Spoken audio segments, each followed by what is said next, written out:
Olá, meu nome é Wermerson Ramos, seminarista pastor da Igreja Presbiteriana em Congonhas, Minas Gerais. Hoje teremos a nossa terceira lição destinada à nossa classe Nova Vida, que está preparando a cada um de vocês para serem recebidos como membros da nossa comunidade. Hoje a nossa lição tratará da pessoa de Deus. Meus irmãos, antes de começarmos a lição propriamente dita, eu preciso pedir perdão porque eu tenho me esquecido de dizer algo. Vocês que estão vendo estas aulas gravadas, estão repondo aulas, para cada uma dessas lições há um versículo que precisa ser memorizado. Então é importante que nas lições anteriores vocês tenham aprendido, visto com os professores desta classe, quais eram os versículos que deveriam ser memorizados. O desta lição propriamente dito está no Evangelho de João, no capítulo 4, o versículo 24. É o versículo que você precisa memorizar para apresentar ao seu professor. Tudo bem? Dito isso, vamos então continuar com a nossa lição. Mais uma vez faremos uso do nosso breve catecismo de Westminster. E a pergunta que nós temos no nosso catecismo de Westminster, na sua questão 4ª é: quem é Deus? Sim, e a resposta que os puritanos nos deram a essa pergunta foi: Deus é Espírito, infinito, eterno, onisciente, imutável em seu ser, na sua sabedoria, poder, santidade, justiça, bondade e verdade. Sim, existe uma multidão de textos bíblicos que confirmam cada uma dessas características. E por uma questão de tempo, de espaço, nós não vamos ler todos os versículos. Eu citarei eles aqui para que você possa fazer a leitura com calma em sua casa.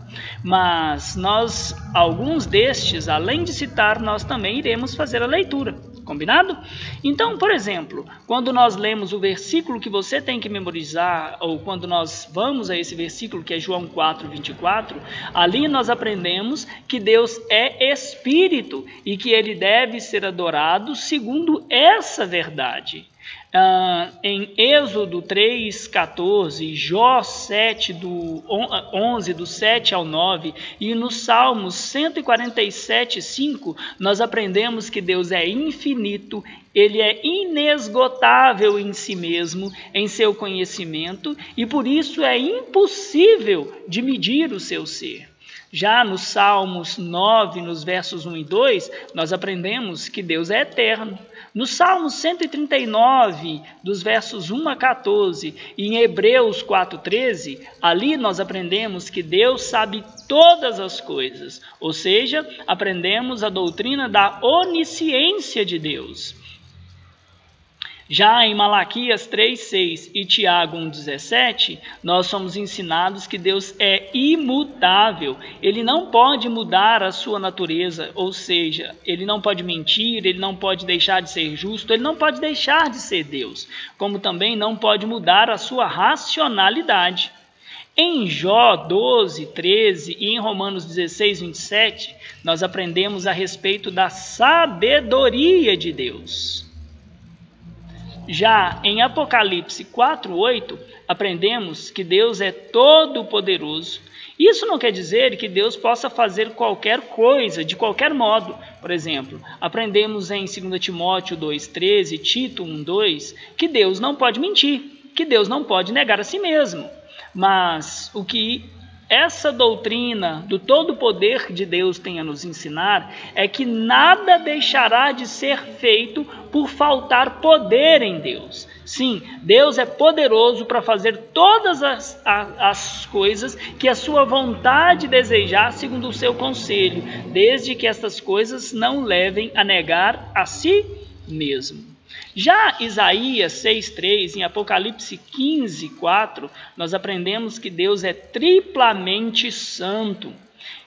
E esse é o principal atributo da pessoa de Deus nas Escrituras. Nenhum outro é exaltado triplamente. Nós não vemos nas Escrituras os seus autores dizendo que Deus é amor, amor e amor, ou misericórdia, misericórdia, misericórdia. Mas nesses dois lugares, Isaías e Apocalipse, Apocalipse, os seus autores declaram que Deus é santo, santo, santo.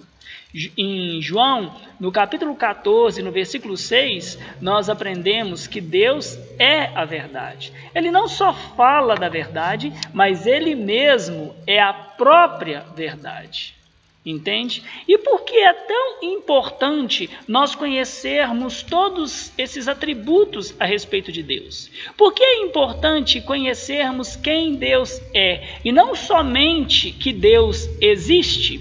Bom, o autor de Hebreus, no capítulo 11, no verso 6, ele começa a nos dar uma dica a respeito da necessidade de conhecermos quem Deus é e não simplesmente saber que Deus existe ou simplesmente crer que Deus existe. Ali nós lemos: é necessário que aquele que se aproxima de Deus creia que Deus existe. Então, perceba sim que se todavia alguém crer que Deus existe, esse alguém também precisa crer nesse Deus que existe, conforme ele se revelou na sua própria palavra. Caso contrário, tal pessoa não estará crendo no Deus da revelação, mas ela estará crendo em alguma coisa mais ou menos do que Deus. Ele estará crendo no Deus da sua própria criatividade.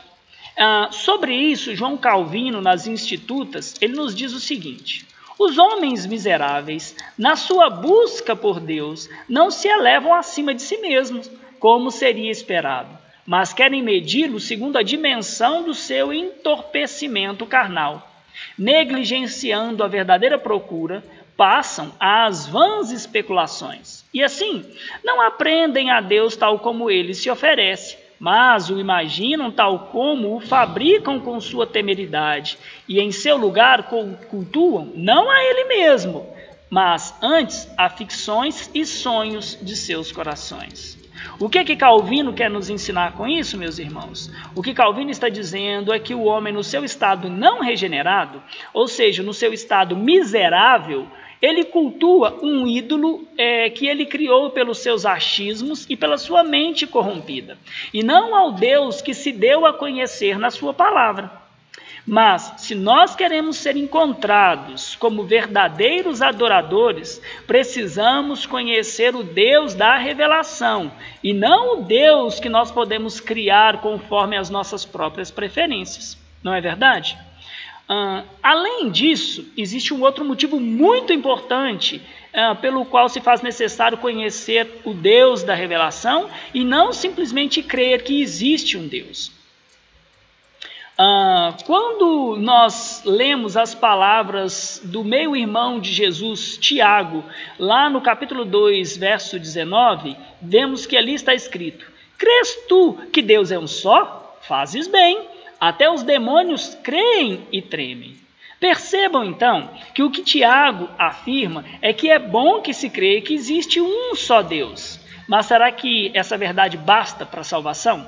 Se você acreditar que sim, então você vai precisar afirmar que os demônios também serão salvos, porque afinal de contas o texto nos diz que eles creem que existe um só Deus, mas que eles tremem diante dessa santidade de Deus.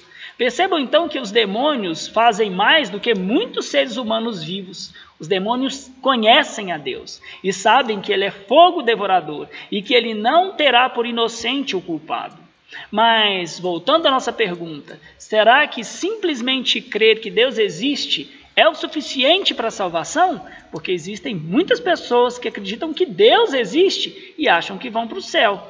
Mas nós precisamos contrastar essa convicção com as palavras do Senhor Jesus em Mateus 25:41.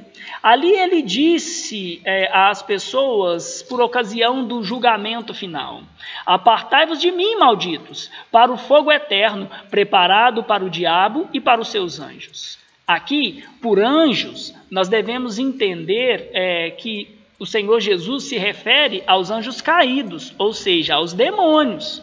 Portanto, o simples crer que Deus existe não é suficiente para a salvação de ninguém, porque os demônios creem, todavia eles já estão condenados. Então vocês estão percebendo, meus filhos, que é necessário muito mais do que simplesmente crer que Deus existe, é necessário crer nesse Deus segundo ele revelou-se a si mesmo.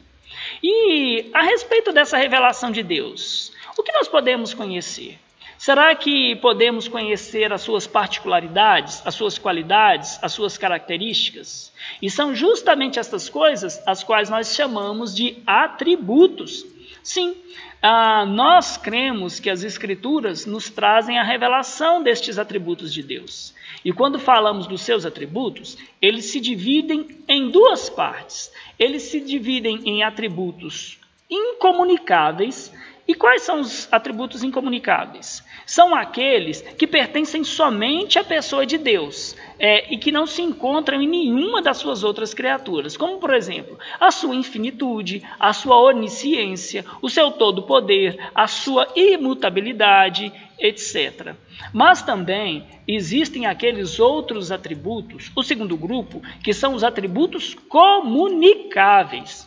E quais são esses atributos comunicáveis? São aqueles que, em alguma medida, também são encontrados nas criaturas de Deus, em mim e em você, não só nos cristãos, mas em todo homem que foi feito à imagem e semelhança de Deus. E quais seriam eles? Seriam, por exemplo, a sabedoria, a santidade, a justiça, a bondade, a verdade, a capacidade de amar, além de outros.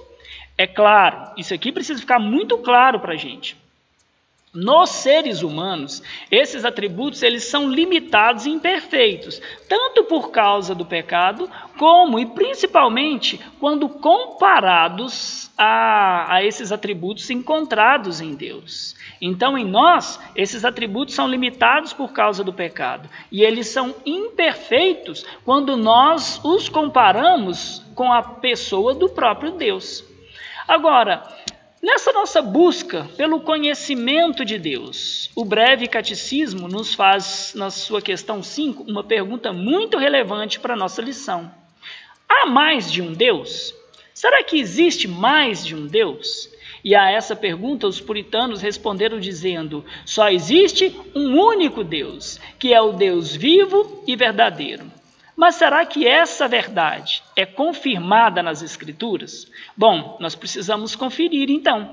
Lá em Deuteronômio, capítulo 6, verso 4, esse foi o credo do povo de Deus no Antigo Testamento, e ali afirma a existência de um só Deus. Lemos: ouve Israel, o Senhor, o nosso Deus, é um único Deus.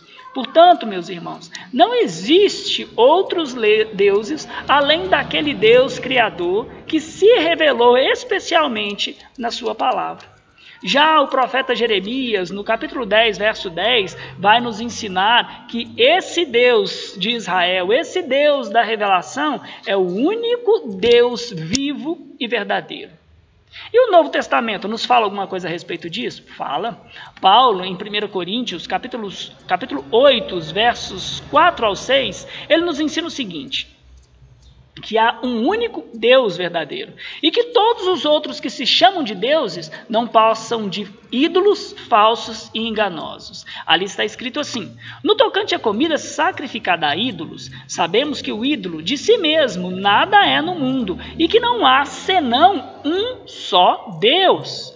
Porque ainda que há também alguns que se chamam deuses, quer no céu, quer na terra, todavia, para nós, há um só Deus, o Pai, de quem são todas as coisas e para quem existimos, e um só Senhor, Jesus Cristo, pelo qual são todas as coisas e também nós.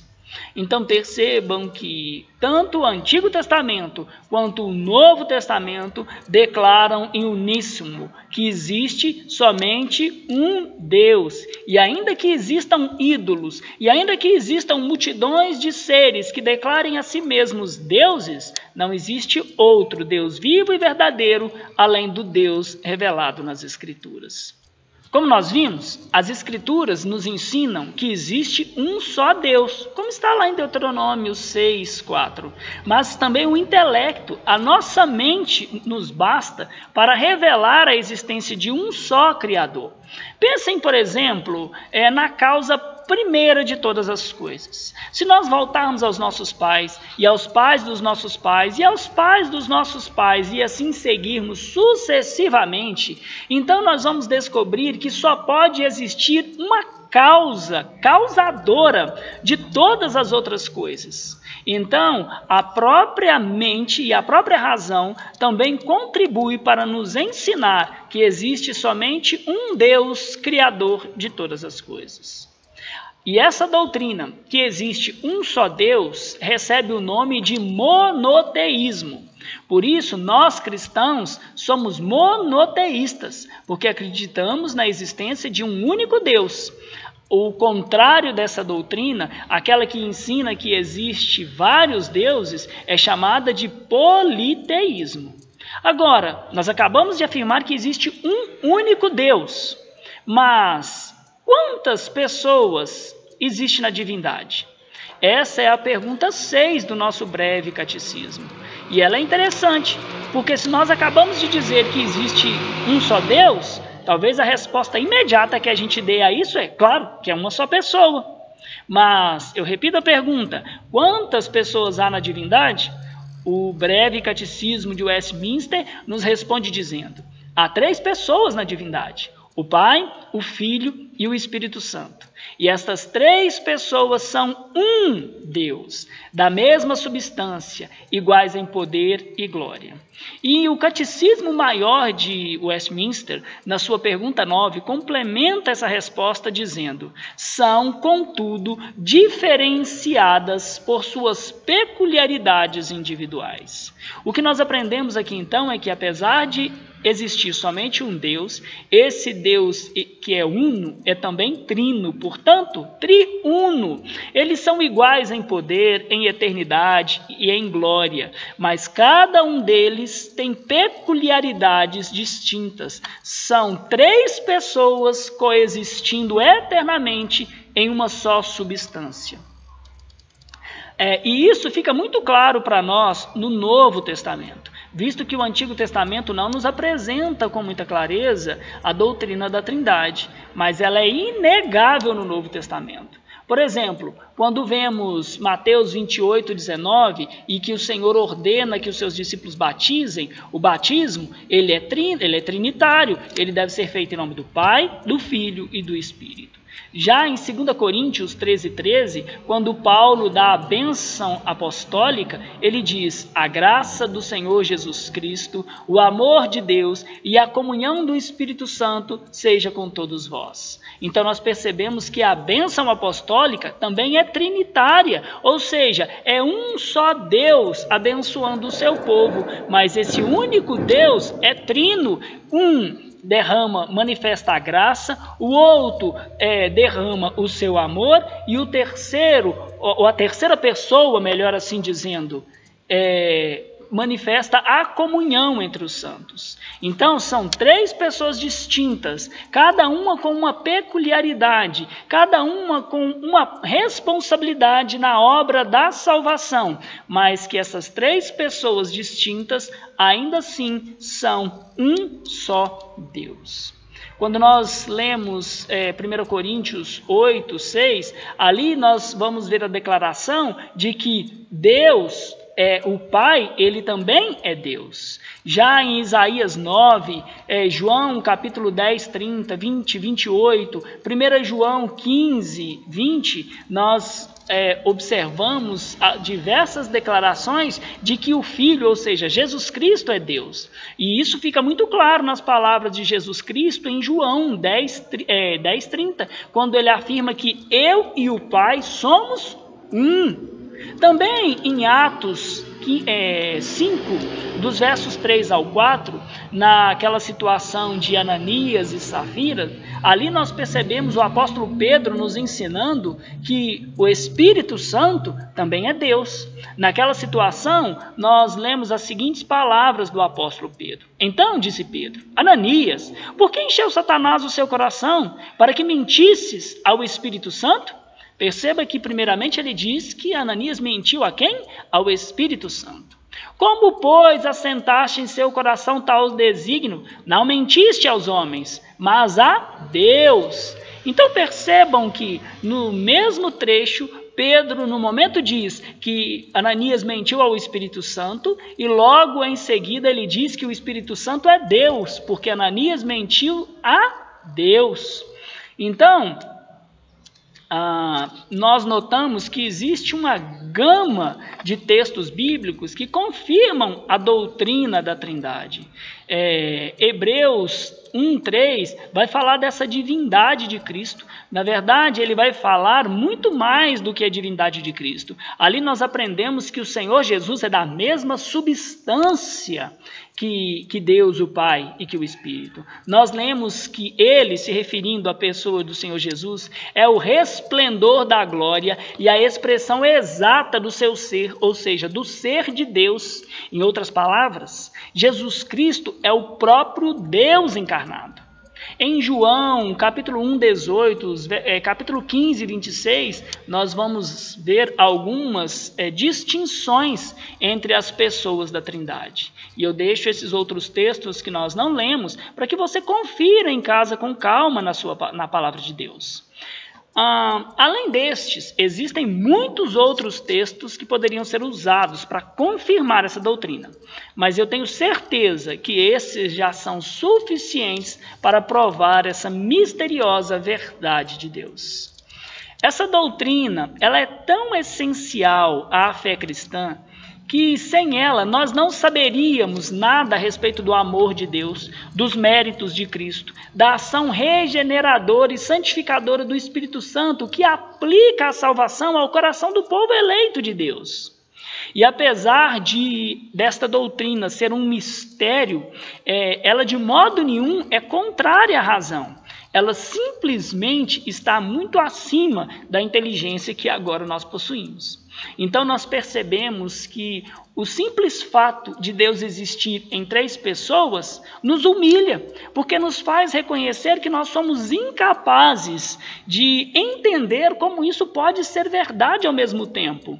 Não é que são 3 pessoas que se fundem e criam um novo ser. Não, ao mesmo tempo são 3 pessoas que coexistem sendo um Deus só. Lembram lá de um desenho antigo do Capitão Planeta, quando dizia: pela união dos seus poderes, eu sou o Capitão Planeta. E ali então 3 ou alguns poderes distintos criavam um ser novo. Não é esse o caso da doutrina da Trindade.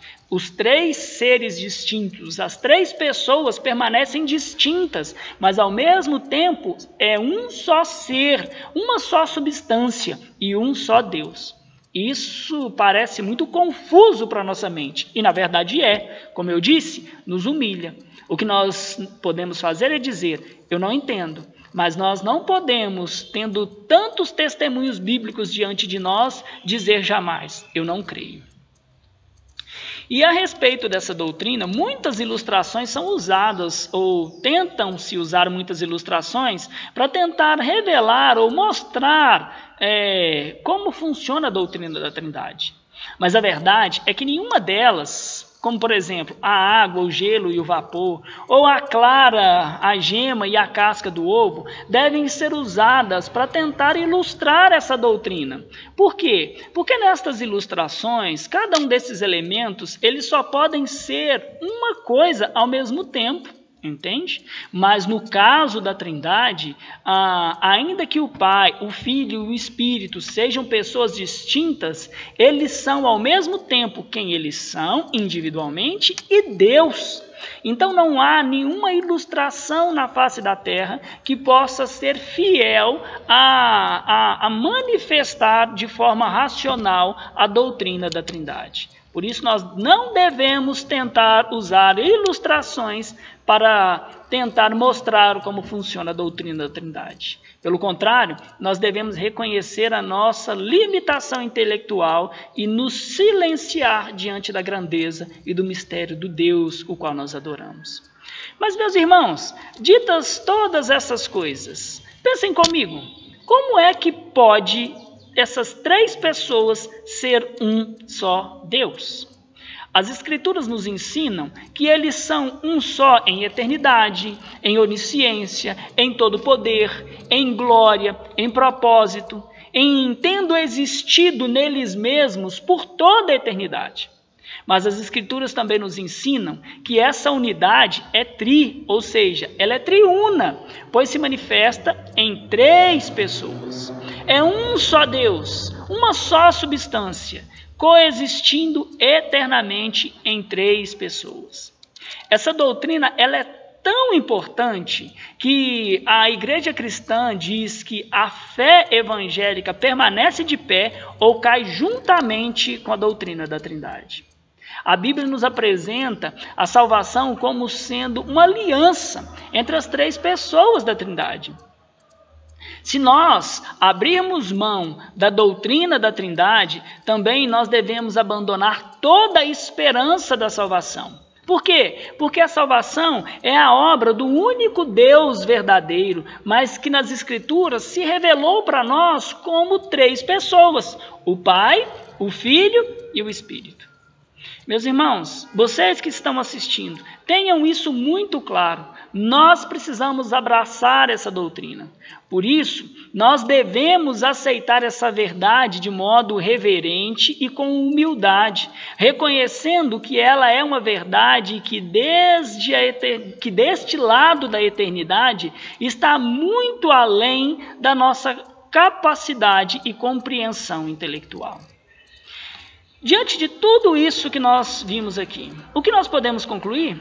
Primeiro, que simplesmente acreditar que Deus existe não é o mesmo que acreditar no Deus das Sagradas Escrituras.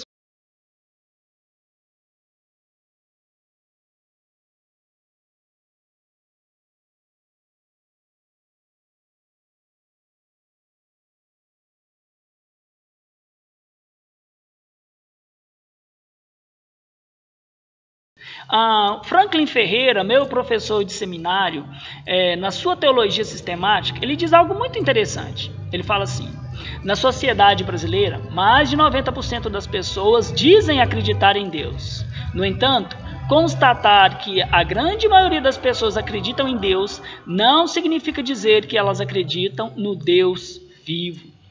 O que isso significa? Que para que alguém seja salvo, para que alguém seja verdadeiramente um cristão, biblicamente falando, não basta ela dizer que crê que Deus existe. É necessário que essa pessoa creia nele segundo a forma com que ele se revelou nas Escrituras. Crer em Deus do seu jeito, naquilo que eu gosto, ou naquilo que eu aceito ou entendo, é crer em um ídolo, e não no Deus trino revelado na sua santa palavra. Nós precisamos também lembrar que existe sim um único Deus, que é Espírito, que possui atributos incomunicáveis, como também atributos comunicáveis. Que além deste Deus único, não existe nenhum outro Deus vivo e verdadeiro. Que há somente um único Deus, e esse único Deus, ele existe eternamente em 3 pessoas. Sim, ele é o Pai, é o Filho e é o Espírito Santo. Negar qualquer parte dessa verdade, na verdade, seria negar toda a fé bíblica cristã. E como é que tudo isso se aplica à nossa vida? Como é que essa doutrina tão misteriosa e fantástica e bíblica a respeito da Trindade pode se tornar algo prático na nossa vida cotidiana? A primeira coisa é que nós percebemos que a criação é um ato da graça de Deus e por isso o adoramos. Sendo Deus, então, trino e vivendo em perfeita e suficiente comunhão entre si mesmo, o Senhor, Deus, não criou os homens, os anjos, o mundo e tudo que nele há por causa da solidão. Antes de qualquer coisa existir, já existia uma eterna comunhão de amor na Santíssima Trindade. Então, se eles eram suficientes e perfeitos neles mesmos, eles não precisavam criar. A criação não foi o fruto do desejo de um Deus solitário. Pelo contrário, a criação é o fruto do amor transbordante de Deus. Toda a criação é um ato livre da graça do nosso Senhor. Ele nos criou não porque precisava de nós para ser feliz ou para sua maior glória. Não, Ele nos criou para que nós nos regozijássemos na glória dEle e para que nós pudéssemos nos tornar participantes do amor que Ele tem em si mesmo. Então, o simples fato de existirmos e de termos sido chamados pelo Espírito para crer em Deus por meio de Jesus Cristo, e ao lembrarmos-nos que somos obra das mãos de Deus, que graciosamente nos fez, o nosso coração deve inclinar-se em adoração ao Deus Trino. A segunda aplicação que fica para nós é que a salvação ela é um ato da graça de Deus do princípio ao fim. Pensem comigo, se Deus não precisava de nós para a sua maior glória ou para a sua felicidade, e mesmo assim Ele decidiu criar o homem, tendo dado a esse homem um estado de bondade e santidade original, então o pecado, nas palavras de Franklin Ferreira, foi um ato de traição cósmica contra Deus. Por isso, me respondam, que razão Deus teria para oferecer perdão e salvação aos homens? Nenhuma. Diante de tal rebelião, diante de tamanha maldade, o que deve nos assombrar não é o fato de Deus afirmar que existe um único caminho. O que deve nos assombrar é a sua graça de nos afirmar que ainda existe um caminho. Portanto, a salvação não é obrigação de Deus, é graça, é misericórdia derramada sobre nós. E uma terceira aplicação para a nossa vida, para a Igreja de Cristo, é que nós fomos chamados a viver não uma fé individualista, como muitos hoje têm vivido. Não, meus irmãos, prestem atenção nisso, sobretudo vocês que estão sendo formados, preparados para serem recebidos como membros dessa igreja. Nós fomos chamados não para viver essa fé individualista, mas em comunhão de amor uns com os outros. E por que isso é verdade? Porque como comunidade cristã, nós somos salvos para refletir no mundo a unidade e o amor existente na Santa Trindade. Viver uma fé solitária é negar a própria revelação do Deus Trino. É, na prática, negar a sua própria fé, ainda que com os lábios você talvez professe que crê no Deus Trino.